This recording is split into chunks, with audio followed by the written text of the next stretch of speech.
And of course, this question has been addressed many times, many times. It's been known for quite some time that the Masons had their designs on infiltrating the hierarchy and wreaking havoc in the church that way.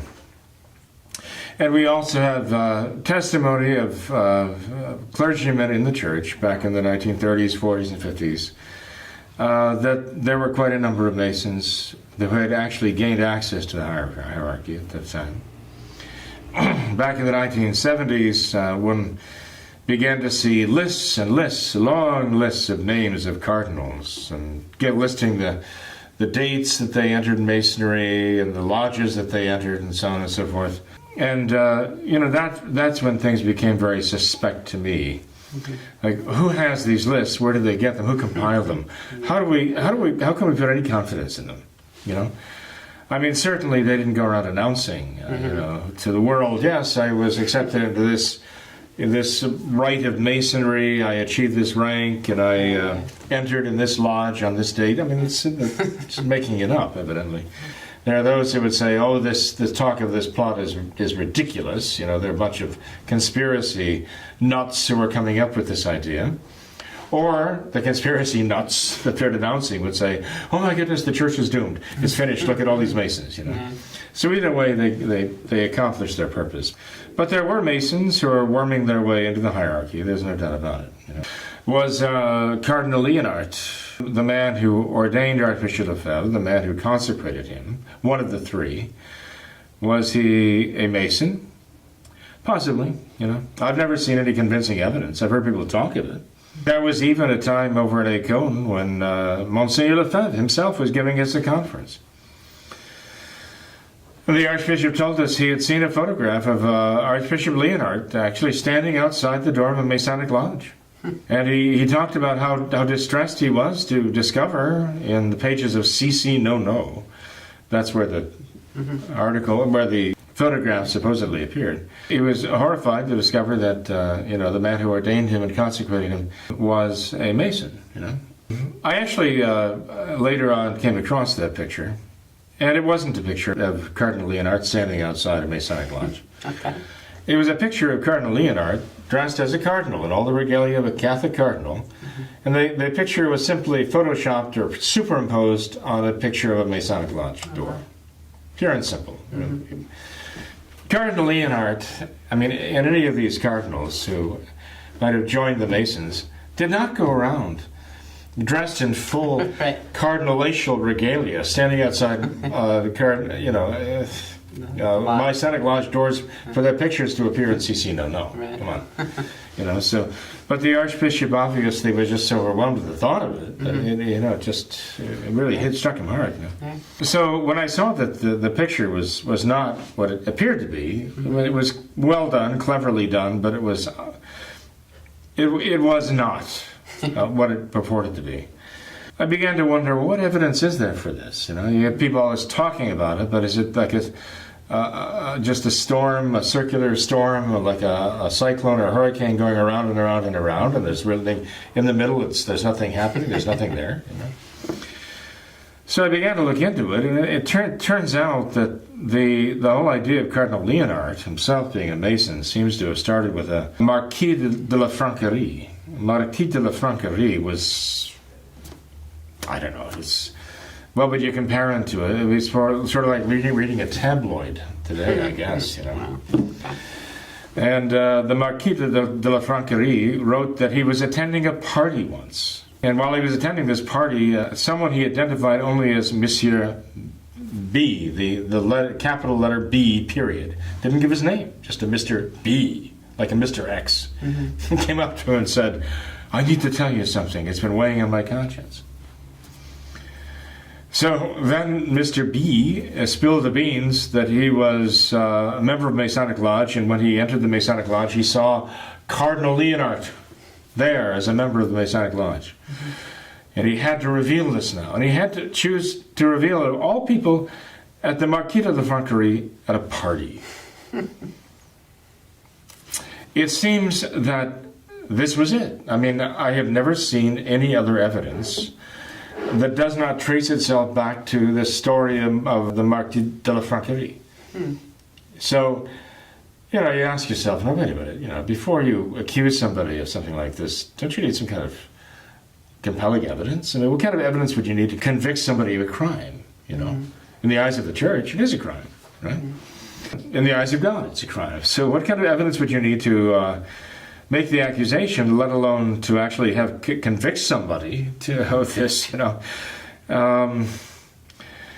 So you have these people who solemnly say, oh, it seems to be true, it seems to be true. Oh, how sad, And you think, oh, wait a minute, where were you getting this, What evidence is there for this? Was he a liberal? Well, there were a lot of liberals. And even the liberals say that, yeah, but there were a lot of liberals who might not have been Masons, They were just liberals. Yeah. So we need a lot more than this to, start drawing conclusions. Mm-hmm. There are always people who are going to gravitate toward the worst possible explanation, Yeah. And I would just remind them that Talleyrand, Perigord de Talleyrand, was the errant, ill-born son of a nobleman in France, and he could not pursue a military career because of his club foot. So they figured, well, he's good for nothing but the clergies. So they stuck him in the seminary, and he went on. And when they had the Revolutionary Church in France, he signed on with them. I mean, this was a man who supposedly was climbing over the seminary wall to go out drinking with his buddies. And supposedly, the day that they named him a bishop and carried him off and got him consecrated a bishop by the Revolutionary Church, in France, that after the consecration, the story is that his friends carried him off to 5 different Masonic lodges for parties to celebrate. Later on, there was the Restoration. Talleyrand had actually been responsible for the consecration of a number of bishops. If one wants to know the mind of the church, one would have to say, well, what happened to this, among other questions? Sure. One would have to raise the question, okay, well, what happened to the bishops consecrated by Talleyrand? Were they automatically, held irregular? Were they suspended? Were they defrocked? What's going on there? And the answer is no.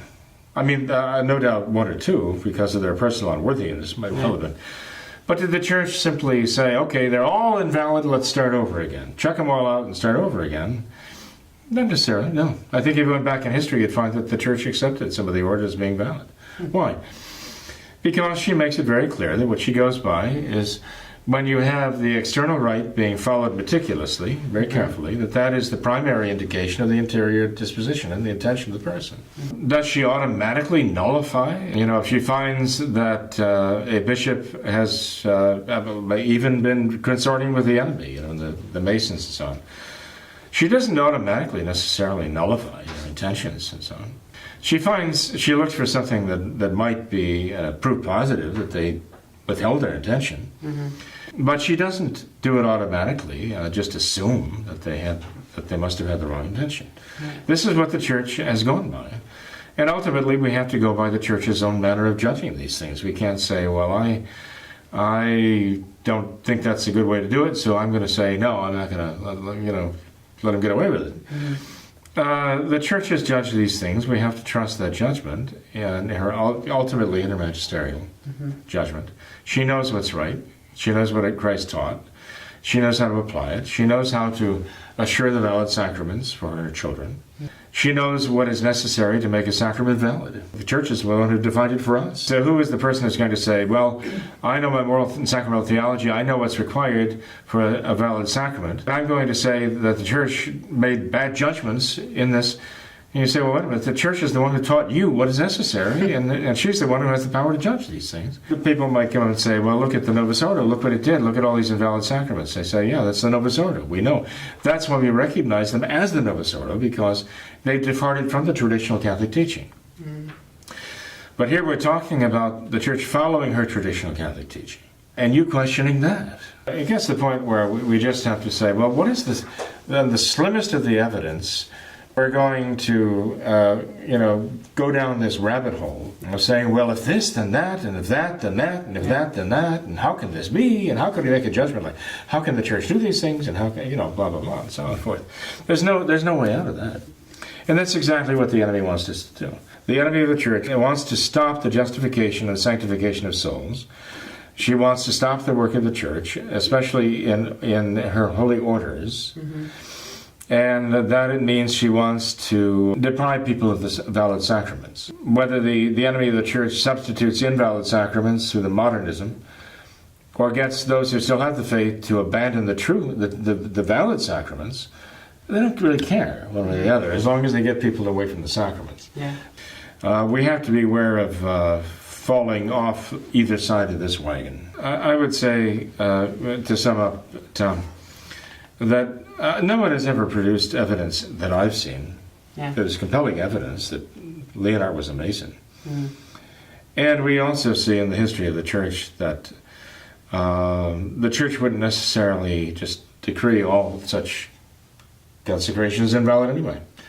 I mean, who's to say that a Mason wouldn't, if a Mason doesn't even believe in these things, how would he have a contrary intention? And not only that, what if his intention was, well, I'm going to actually see that all of these things are valid, so they'll all be sacrilegious and offensive to God that way. Yeah. So one has to be very careful in going off on a tangent, and following the oblique and coming up with all these questions that seem like earth-shattering, but they're all tied to something that is not at all certain at its very origins. Yeah.